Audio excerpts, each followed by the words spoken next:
Hoover's Corgis&Coin and I will be having an auction this Sunday, May the 22nd at 6 p.m. Eastern. And we got some really good stuff. I got a little bit of everything this time. We got twoonies, fish scales, a couple barber dimes, Canadian nickels, and buffalo nickels.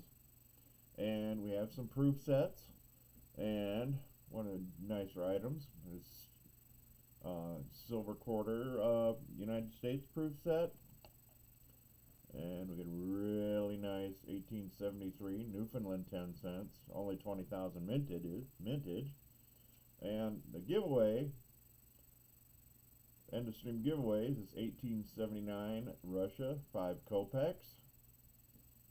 And this will be the comment video for the end of the stream giveaway, and that and the auction list and all the auction rules will be in the description. So see you there tomorrow at 6 p.m. Eastern.